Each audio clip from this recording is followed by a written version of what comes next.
There are certain things, Rabotai, that are black and white.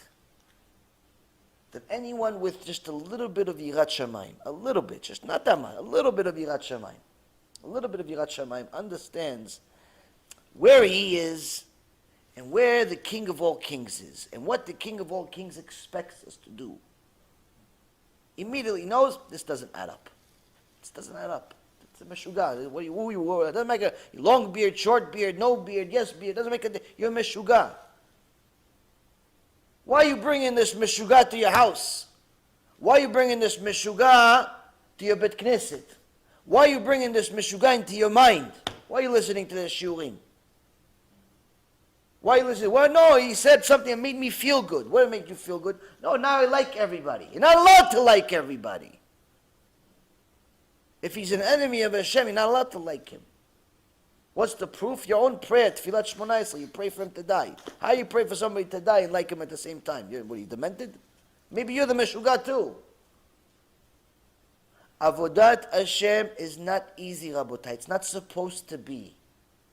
It's not supposed to be easy. If you're looking for easy, you're looking for the wrong religion. Christianity is easy. You don't have to do anything. Catholicism is easy. You don't have to do anything. All of the falsehood in the world is easy. That's why they convert people in 2 seconds. Oh, you want to be Christians? Yeah, come, we'll throw some water on you, eat a cracker that from 1937, and go, you're good, you're Christian. I don't have to know anything, I don't have to do anything. No, you're good. You're good, just believe. What? Some idiot died 2,000 years ago. You're good.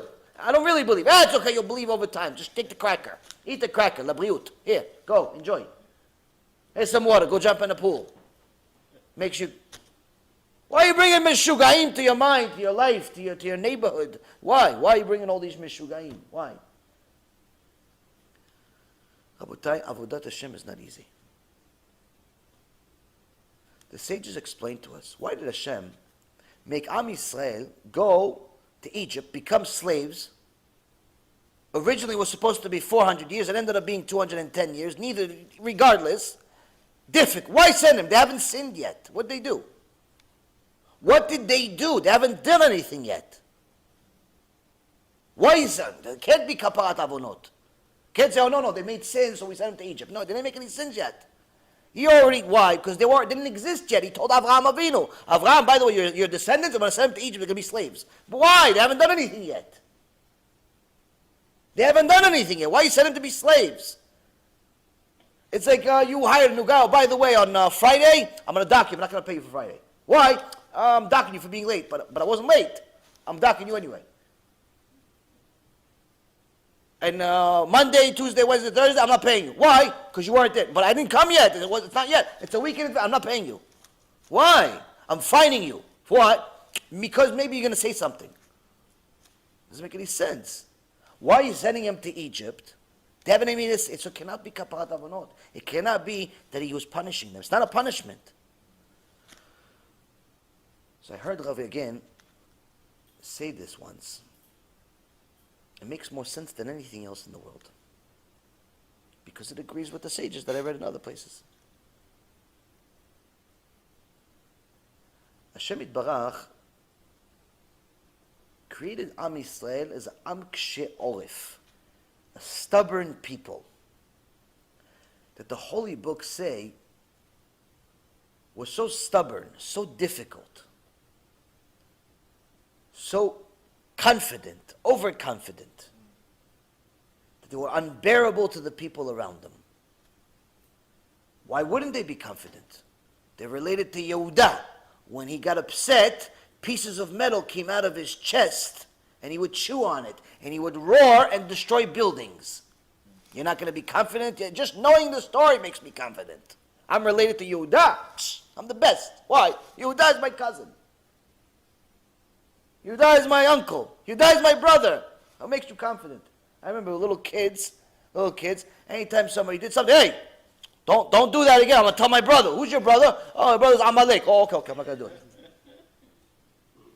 Well, he was scared of his brother. His brother's Amalek. He's 9 feet tall. No, I'm not going to do anything. Scared.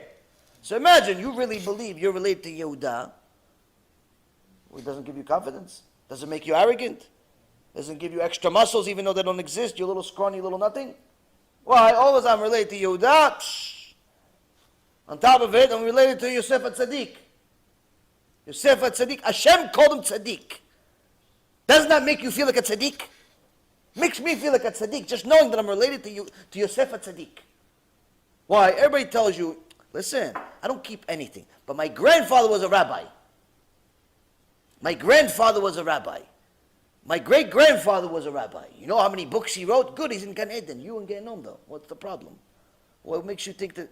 But the Yetzer Hara convinces us that the fact that we're related to these tzaddikim, these kedoshim, these heroes, makes us better. So you know I'm related to Avraham, Yitzchak, and Yaakov. I'm related to all of them. Doesn't give you confidence? So Am Yisrael was created as an Am Kshe Oref, a stubborn, strong people. Made it unbearable. But a nation like that can become extremely holy like their forefathers. That same power gave Avraham the koach, the strength to jump into a fire without knowing whether Hashem is going to save him or not. Why? Just not to go against him. Yeah, but maybe you should just save your life, pretend like you worship their false god for 5 minutes, and then go back to worshiping God. No, not even for 5 seconds. It's worth to die than to go against Hashem for 5 seconds. Yeah, but nobody else believes it. You're the only one. You have no proof. You have no sources. There's no Torah in science. There's no Mesdat Yesharim. There's no proofs of what you're saying. You have no proofs. The whole world is idol worshippers. You're willing to sacrifice your life? Yes. Yitzchak wouldn't have done what he did and tell us, Abba, make sure you tie me really good so I don't run away from you, because last minute I may get weak. And try to run away, and I'm stronger than you. I'm younger and stronger than you. I may hit you, and then the whole blessing you did to do the slaughtering for Hashem is levatala. You're going to make a sin.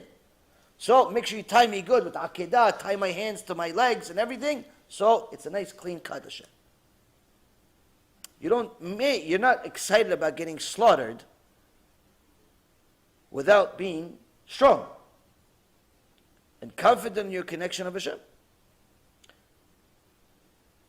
Any parent that loses a child, unless they're glued to Hashem, it could destroy them both physically and spiritually. When Yaakov found out that his favorite son is gone, and all he has to show is that he has a piece of his clothing that he gave him as a gift with blood on it, and he cannot get over the sorrow, this could have easily destroyed him in every aspect, including spiritually. But it didn't. He still stayed in Eved Hashem. You cannot be like that without being glued to Hashem. But if there's no Torah, if there's no gluedness to Hashem, there's no divekut to Hashem, you become a danger to yourself and society. And that's why the biggest enemies of Israel is Israel. Historically speaking, we have been our own biggest enemies. We shouldn't be scared of the Arab terrorists. We shouldn't be scared of the Christians, the ones that are really Christians and not Jews pretending to be Christians. We should be scared of ourselves. This is why, Rabotai Karim, Hashem sent us to Mitzrayim.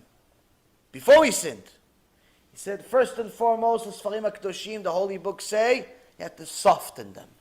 Soften this abundance of confidence. Show you who really runs the world. Why? To get you used to your real job in this world. Your real purpose in this world. What is your real purpose in this world? To be Eved Hashem. To be the servant of Hashem. Like Moshe Rabbeinu. Moshe Rabbeinu, numerous times in the Torah, is called Moshe Avdi. Moses, my servant. What does it mean? Moshe Avdi. Moshe, my servant, my slave. What does it mean? Moshe, my slave, my servant. What does it mean? Well, you can give him Moshe Tzaddik, Moshe Rabbeinu, Moshe Kadosh, Moshe Tzaddik Balair. I don't know. There's so many nice names you can give Moshe. The greatest prophet ever. That's what you say to him, Hashem? Moshe, my slave, my servant? Doesn't sound so nice.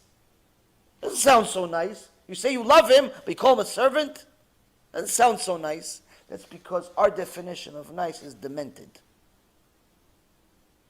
That's because our definition of nice is demented. It's wrong. Hashem gives Moshe Rabbeinu the biggest compliment in the entire Torah. He says, Moshe is my servant. What does it mean, Moshe, my servant? Moshe has gone to such a high level of connecting to me, of serving me, he's eliminated his own choice. He's eliminated his own will. He's eliminated his own desire. All he wants is what I want. He has nothing of I want. There's no I want in Moshe. There's no I want. There's no I. What does Hashem want? Yeah, but Moshe, what do you think? What do you think? Moshe, what do you say? What do you say, Hashem? What should we do? What should we do, Hashem? Don't you have a choice? You! Moshe Avdi. What's the significance of being a servant? Why can't he just be a tzaddik? Why can't he be really righteous? Why? Because a servant, Rabotai, if you have a servant, le'avdil, you have a servant, you're a rich person, you have a servant in your house, one of these live-in slaves, maids, whatever you want to call them. And they live in your house, you pay the money, they send, they send it to their country if they come from a different country, or usually they're foreigners. No disrespect, it's just a job that most Americans are too arrogant to take. But the point is, they live in your house, you give them a room, and they clean, and they cook, and they do all these wonderful things, and you pay them. Now if the Baal Habayit, the owner of the house, wakes up at 3 o'clock in the morning, and he feels like having coffee, with a little bit of some stuff on top of it, a little ice cream on top maybe a little nice little cake, fresh made, and maybe some grapes too. Wash them really nice, make sure all of the bacteria they put on it to make it look like it's fresh from the store. And maybe a few slices of apple, maybe some ananas, some pineapple. He wants. It looks good. Sounds good, sir. He wants it at 3:15 in the morning. Now he says to the servant, the slave, the maid, sir, whatever you want to call it, hey, make me all this stuff. Here's the menu. I want all this stuff. And she says, I'm tired. You're tired? I'll give you something else that rhymes with tired. You're fired. You're tired? You're fired. Why? You're not a real servant. A servant does not say, I'm tired. A servant does not say, it's hard. A servant says, yes, sir. Of course. Thank you for giving me the opportunity to serve you. This is our mission in life as Jews, Rabotai Ayekarim. If you're looking for your purpose, this is your purpose in a few minutes. Moshe achieved that purpose. We are supposed to achieve that purpose. At the very least, strive for it. Our whole life, however long it is. And this is the reason why Hashem sent us to Mitzrayim. Why? Go there and learn what it means to be a servant. What it means to be a slave. Why? Because if you're not a slave to Hashem, you're a slave to the Goyim. You're a slave to problems. You're a slave to everything else but Hashem. Either way, you're a slave. Either way, you're a slave. Only the one that's a good one for Hashem, you get paid at the end. You get paid for eternity.